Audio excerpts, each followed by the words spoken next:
What? Bring it on. Bring it on? Is this on? Oh, okay. Are you ready? Yeah. All right. Sharkee Katz! Sharkee Katz! Thank you.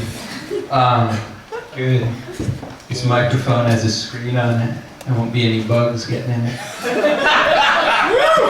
Oh! You guys, everybody can sit down if they want, because it's going to take about 15 minutes. I don't know if you want to sit down. How does my voice sound? Like love. Good. Like making love. Does it sound like me? Yeah. Okay. We're recording this, so just act natural, but not supernatural, like a ghost or something. I hired a ghost to ghostwrite my autobiography recently. And when he showed up with a manuscript, it was all blank. So I said, hey, what did you do? Did you write this in invisible ink? And he said no, that he lied and that I stereotyped him. And that just because he was a ghost didn't mean he could write. Some people like to watch TV or listen to music when they ride a stationary bike. I like to write letters. Well, that one fell flat. But I could have written the book myself, but that would have been a long ride. The ghost tried to hustle me and get an advance on what he was going to write. And I made him a silent partner in the book instead, so he couldn't say shit. If you're a silent partner in a business and it fails, you're always going to think, man, I should have said something.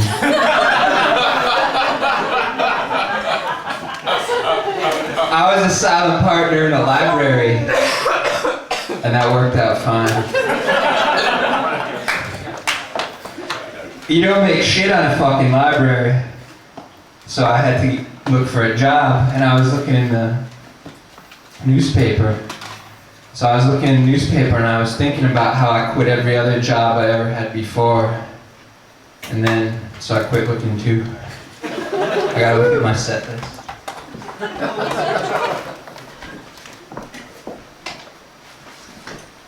Oh, okay. My dream job is being a sheriff in a Wild West version of the ocean. I'd get a starfish to be my badge, and I'd ride a seahorse, but I haven't given my hat any thought yet.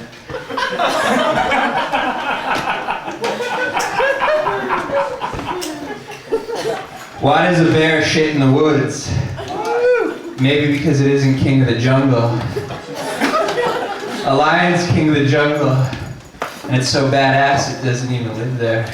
It lives on the savannah. Hyenas live on the savannah too. I really wish there was some hyenas in this audience tonight. Elephants live on the savannah. Elephants are like dinosaurs who lied a lot.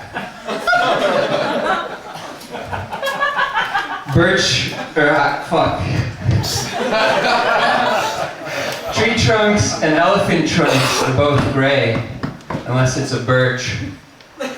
Maybe a birch should be called a birch tusk.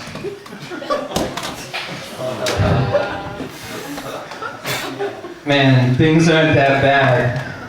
Willow trees really gotta get it together.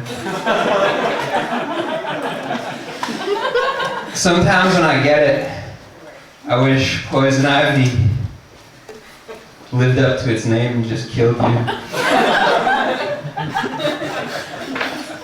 Is drug use recreational because you have to do them in the woods? This is my first time using one-liners.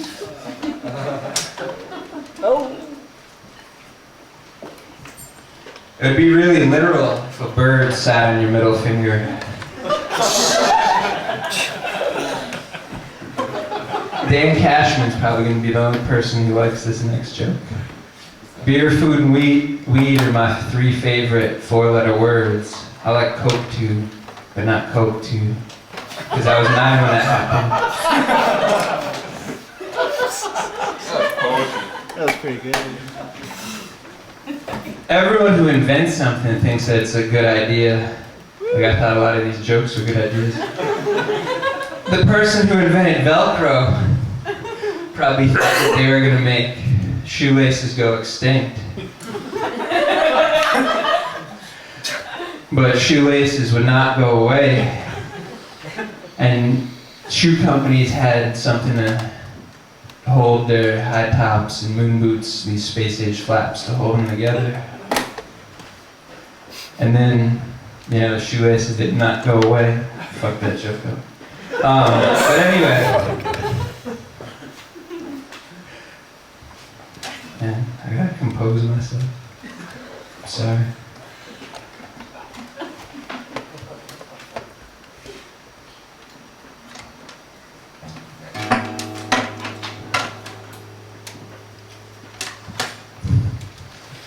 Alright, moon boots evolved into Uggs.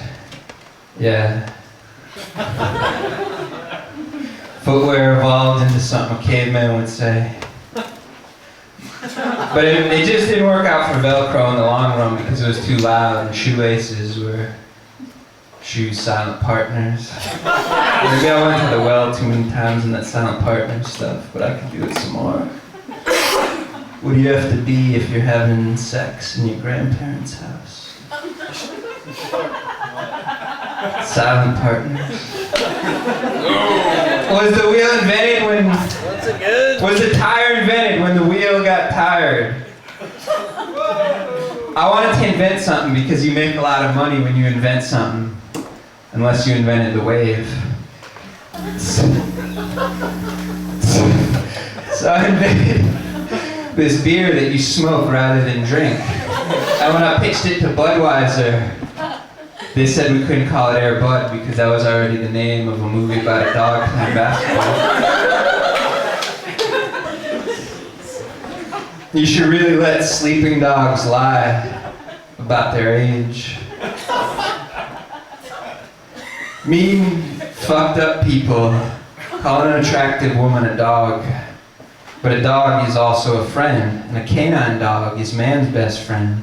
And a lot of people talk about how they want to marry their best friend. Adam didn't marry Eve, and they were best friends by default. And it was said she betrayed him, but she didn't betray him with a dog or his best friend. She betrayed him with a fruit. Maybe the apple meant something other than her nutritional needs. Joke's not done.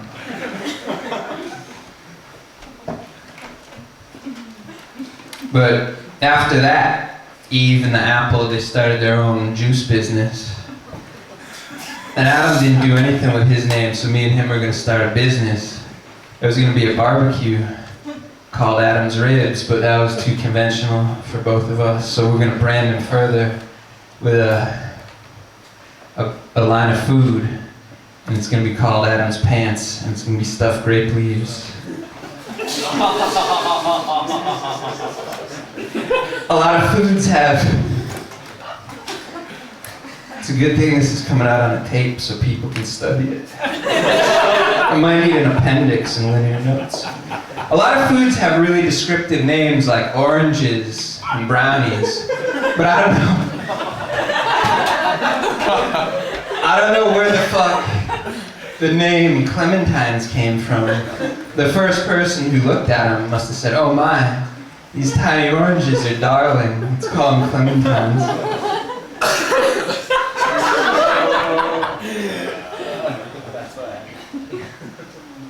I think this is some subprime comedy right now. Grass is a compound word. It combines its color, green, with its taste.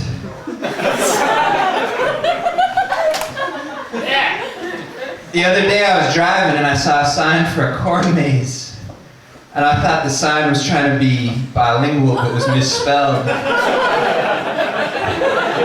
And then I realized it was talking about an actual labyrinth.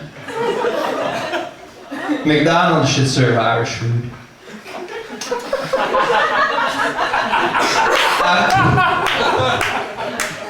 Thank you. I was gonna make a pie and I bought all the ingredients, but I was unsure of its circumference. Oh. I used to like to cook until this dude gave me the recipe for disaster, and it seems like some of these jokes have been just that. Apparently, condoms can cook because they make sex not raw.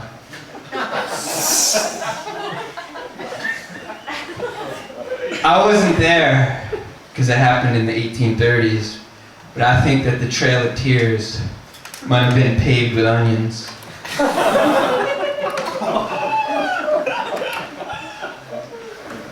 Man, canned goods bum me out because they plan so long range without living like there's no tomorrow. Like, I'll pick up a can of beans and there will be a date on the beans and it says October 2013. And I haven't even considered anything that'll ever happen in the year 2013. It starts to freak me out because I think I could expire before the beans. And then, you know, I'm getting freaked out. I think I could have like a kid by then or something. And then I realize, oh, October. And I calm down because I'll be doing something with pumpkins.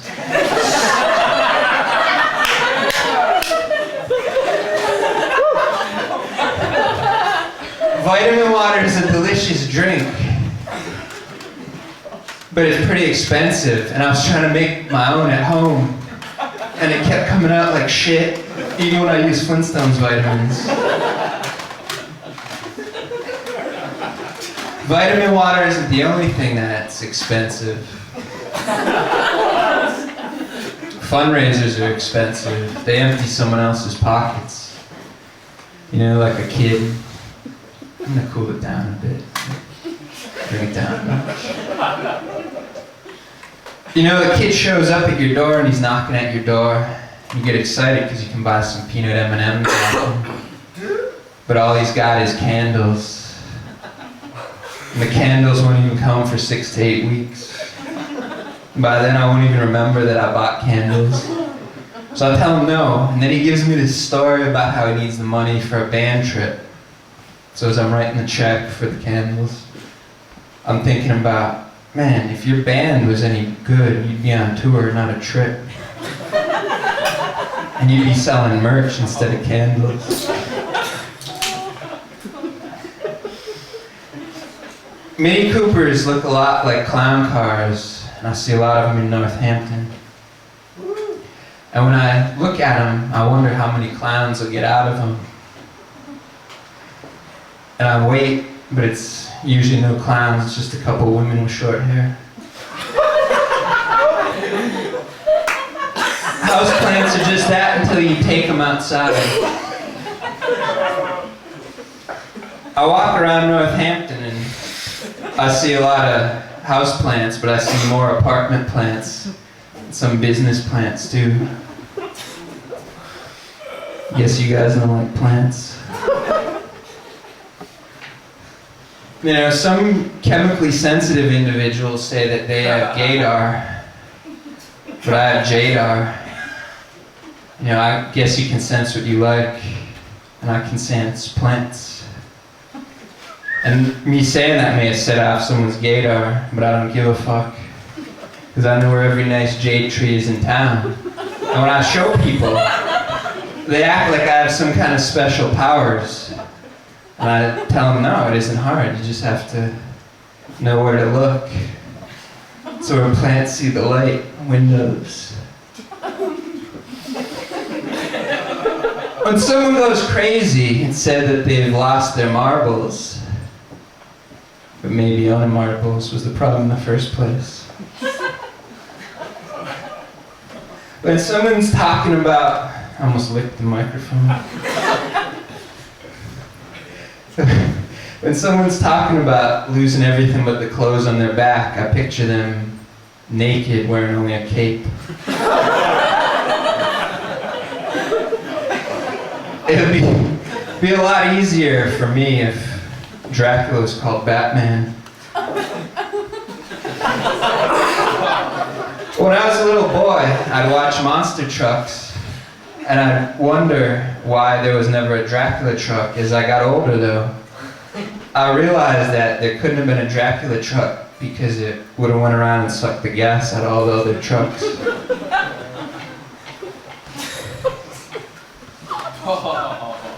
Is a werewolf called a werewolf because no one knows where it is?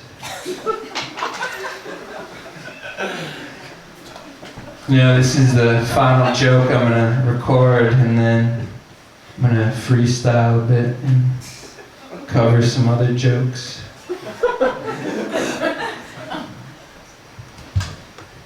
Next joke's about a monster who's really down on his luck. He's on hard times because people think that he has a drug addiction. I told this joke in the other room in July. But, you know, this monster, everybody's thinking he's on drugs, and I can really identify with that because some of my friends think that I have a drug problem too. And it sucks when someone thinks that you have a drug problem when you don't. You know that you're not even in denial. This monster is Cookie Monster. And Sesame Street's portraying him as having a drug addiction. But he doesn't have a drug addiction. He's just a highly evolved species of monster. He's evolved to eat nothing but cookies.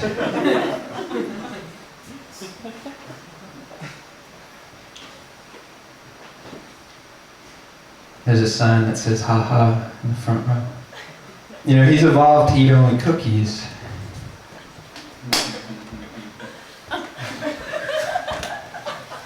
I shouldn't have drank 3 BBCs.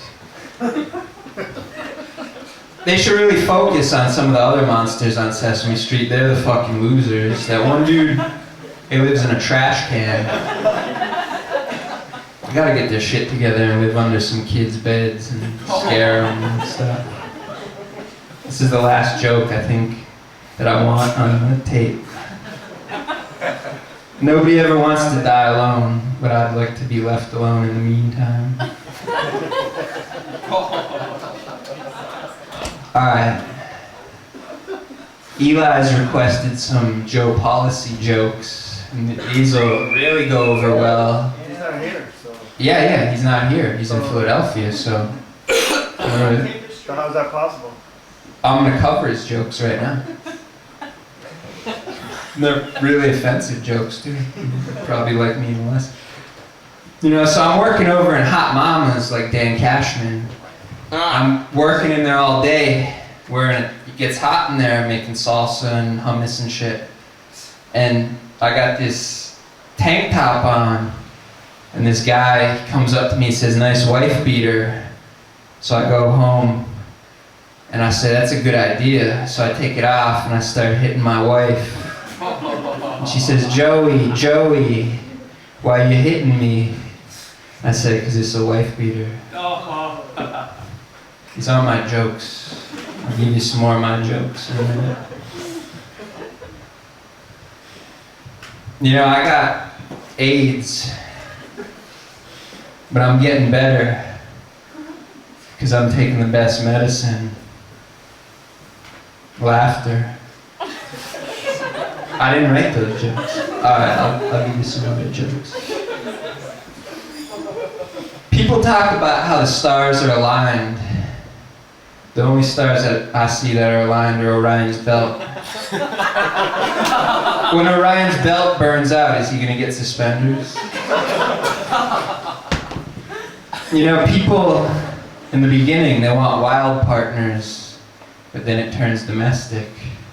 You know, people are out in a club or in the basement or something, going up to people using lines like, "You fly, I think you need a pilot." And then, next thing you know, you're buying a dehumidifier with them in Sears.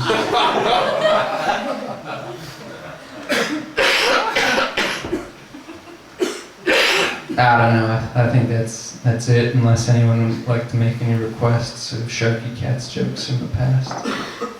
No? Alright. Cool. Thanks. Tell the oldest one.